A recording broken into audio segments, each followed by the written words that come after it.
Hello students, आप सबको अपने चैनल साइंस जंक्शन में एक और नई वीडियो के साथ स्वागत करती हूं। आज का ये वीडियो काफ़ी इम्पोर्टेंट होने वाला है क्योंकि ये माध्यमिक शिक्षक पात्रता परीक्षा जो है यानी जिसको एस्टेट बोलते हैं, उसका विज्ञापन संख्या 218 225 यानी 2025 में ये एस्टेट का है। इसका जो वैकेंसी निकला है यानी कि एस्टेट में 2 पेपर होता है, ठीक है ना, पेपर 1 और पेपर 2।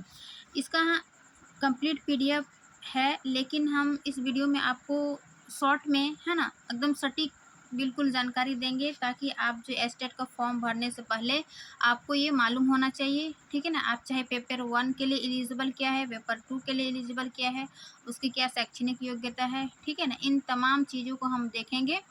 तो एस्टेट 2025 सबसे पहले हम इस एग्ज़ाम का जो है उसको संरचना देखेंगे, ठीक है ना। संरचना कहने के मतलब कि इस एग्ज़ाम में किस टाइप का प्रश्न रहता है, ठीक है ना। तो पहला है कि प्रश्न जो है वो बहुविकल्पीय होंगे, यानी कि प्रश्न जो है वो एमसीक्यू में होंगे, ठीक है। उसके बाद प्रत्येक प्रश्न जो है वो 1 अंक का होगा, यानी कि एक क्वेश्चन के लिए 1 अंक मिलेगा। और सबसे बड़ी बात है कि इसमें नेगेटिव मार्किंग नहीं होगा, है ना। तो प्रश्न की संरचना देख लिए। अब इसमें एस्टेट में जो है वो पेपर 1 और पेपर 2 होती है, ठीक है ना।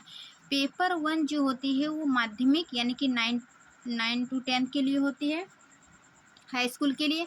और वहीं पेपर 2 जो है वो उच्च माध्यमिक यानी कि 11-12 जो +2 के टीचर होते हैं उनके लिए ये पेपर 2 पास करना होता है, ठीक है ना।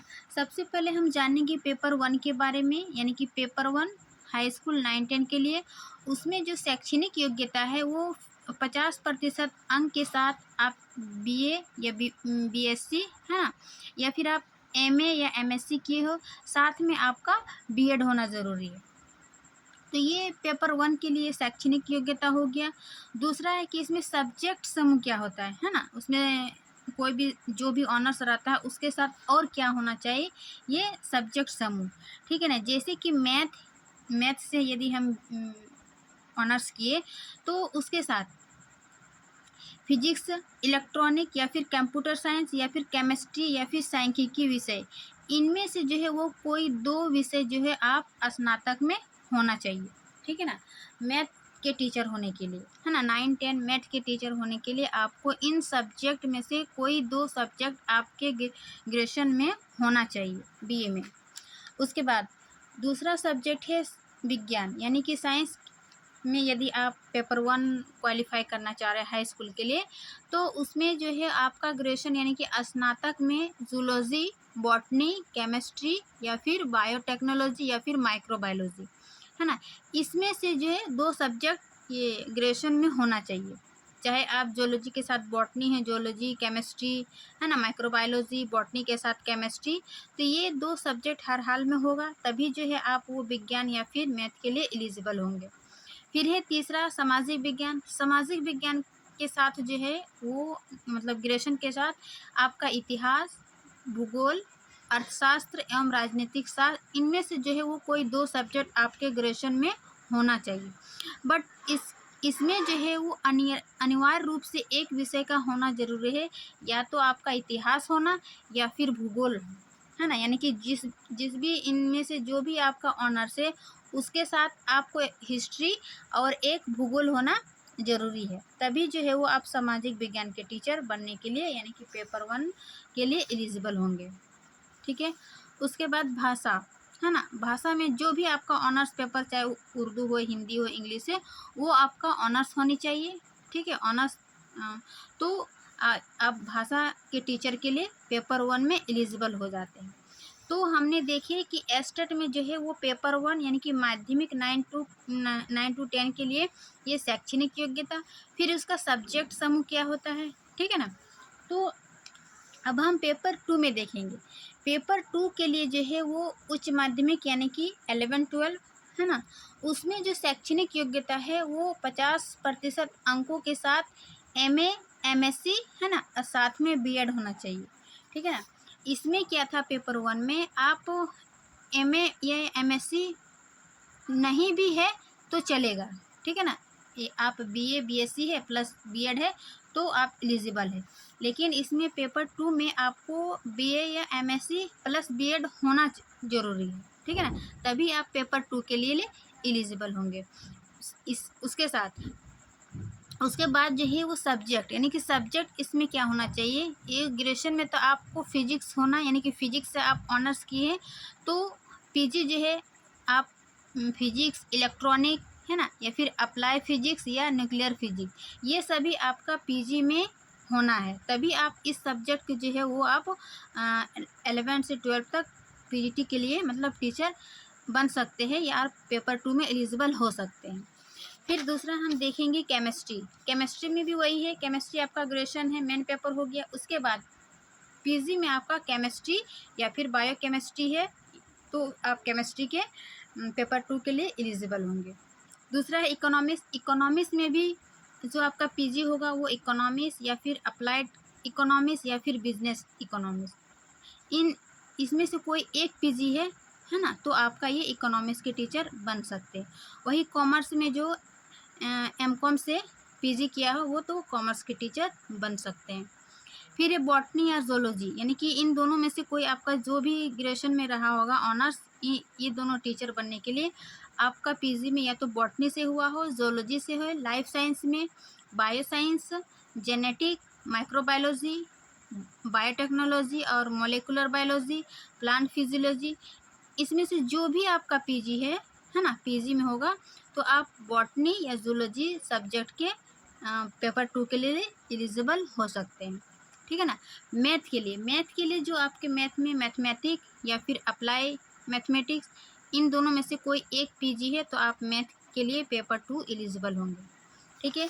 पेपर 1 और पेपर 2 के लिए हम शैक्षणिक योग्यता देख लिए और सब्जेक्ट समूह देख लिए, ठीक है। उसके बाद हम देखेंगे कि इसका सिलेबस, यानी कि एग्ज़ाम का पैटर्न जो है वो किस प्रकार का होता है ना, पाठ्यक्रम। तो इसमें से सिलेबस कोई फिक्स सिलेबस नहीं किया है, बस इतना ही दिया है कि पेपर 1 के लिए आप यदि अप्लाई कर रहे हैं, फॉर्म भर रहे हैं, तो आपके जो भी राज्य के विश्वविद्यालय में लागू स्नातक स्तरीय पाठ्यक्रम, यानी कि पेपर 1 में आप जो भी बीए तक राज्य विश्वविद्यालय में जो भी सिलेबस है उन सभी को पढ़ना होगा, ठीक है ना। उसमें से कहीं से भी आपका प्रश्न रहेगा सिलेबस के अनुसार। वही पेपर 2 में जो एमएससी है ना, एमएससी या फिर पीजी लेवल तक जो भी आपके राज्य विश्वविद्यालय से है सिलेबस, उसी के अकॉर्डिंग ये इससे क्वेश्चन बनेगा, ठीक है ना। इसमें कोई फिक्स टॉपिक नहीं दिया है, बस इतना ही लिखा है उसके विज्ञापन में कि पेपर 1 के लिए बीए तक और पेपर 2 के लिए एमएससी तक जो भी आपके विश्वविद्यालय में है ना, राज्य विश्वविद्यालय में चलता है, वो उसी स्तर पर जो है वो उसका क्वेश्चन का जो है पैटर्न रहेगा। उसके बाद क्वेश्चन पैटर्न जो है वो 100 नंबर का, जो भी आपका सब्जेक्ट है उससे रिलेटेड होगा 100 नंबर का। उसके बाद 50 मार्क्स जो रहेगा जिसमें वो शिक्षण कला एवं अन्य दक्षता में आ जाएगा, मैथ भी आ जाएगा, रीजनिंग भी आ जाएगा, है ना, जीके जीएस आ जाएगा। और ये शिक्षण कला यानी कि शिक्षण शास्त्र से संबंधित, यानी सीडीपी टाइप का, है ना, तो इससे पूछेगा।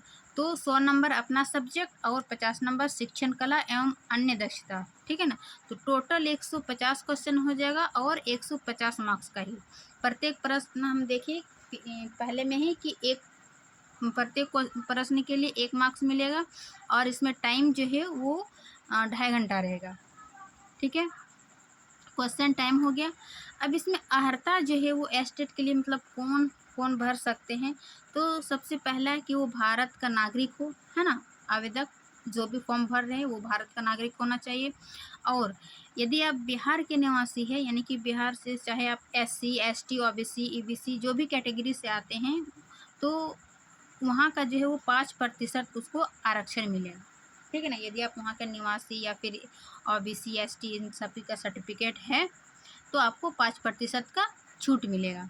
उसके बाद आयु में छूट, यदि एज में छूट बोलेंगे कि कितना प्रत्येक जो है कोटि में, जैसे अनारक्षित पुरुष में ये 37 वर्ष है, कब 1/8/2025 को ये इतना होना चाहिए, है ना, अधिकतम। वही अनारक्षित महिला के लिए 40 वर्ष, पिछला वर्ग पुरुष या महिला के लिए 40 वर्ष, अति पिछड़ा वर्ग पुरुष या महिला के लिए 40 वर्ष, अनुसूचित यानी एससी के लिए 42 वर्ष और एसटी के लिए 42 वर्ष। तो ये मतलब वो उम्र था, यानी कि किस कोटि में कितनी आयु में छूट है उसके अनुसार ये बताया गया। उसके बाद हम उत्तीर्णांक देखेंगे कि कितना % किसको लाना है, ठीक है ना, कोटि के अनुसार। जैसे सामान्य में है 50%, पिछड़ा वर्ग में है 45.5%, ठीक है ना, अत्यंत पिछड़ा वर्ग में है 42.5%, एससी या एसटी से है तो आपको 40% और दिव्यांग के लिए 40 और महिला के लिए 40%। तो ये उत्तीर्णांक का प्रतिशत था कि कितना % में आप पास कर पाइएगा, है ना, पास होना है। उसके बाद यदि इसका परीक्षा शुल्क की बात करें तो ये सामान्य वर्ग या आर्थिक रूप से कमजोर सामान्य वर्ग, है ना, या फिर पिछड़ा वर्ग या अत्यंत पिछड़ा वर्ग, इन सभी के लिए जो है वो 950 रुपया पेपर 1 के लिए, चाहे आप पेपर 1 भर रहे हैं, है ना, या पेपर 2। एक पेपर यदि आप कोई दोनों में से कोई एक पेपर का फॉर्म भर रहे हैं तो आपको 960 रुपया लगेगा, और यदि दोनों भर रहे हैं तो आपको 1440 रुपया लगेगा इन कैटेगरी में। उसके बाद दूसरा जो है एससी एसटी या फिर दिव्यांग के लिए कोई भी दोनों पेपर में से कोई एक पेपर भर रहे तो आपको 760 रुपया लगेगा, दोनों पेपर के लिए 1140 रुपया लगेगा। वही यदि एस्टेट का मतलब तिथि की बात करें कि ऑनलाइन का डेट अभी तक तो ये 11 है ना, 11/9/2025 से 19/9/2025 तक दिया था, लेकिन अभी न्यूज़ में सुनने को आ रहा है कि ये जो डेट दी है 19/9 तक, ये आगे भी हो सकता है क्योंकि टेक्निकल एरर आ रहा है, ठीक है ना, फॉर्म जो भर रहा है वो टेक्निकल एरर होने के कारण ये डेट आगे भी बढ़ सकता है। अभी इसका कंफर्म नहीं हुआ है कि कब तक आगे बढ़ सकता है।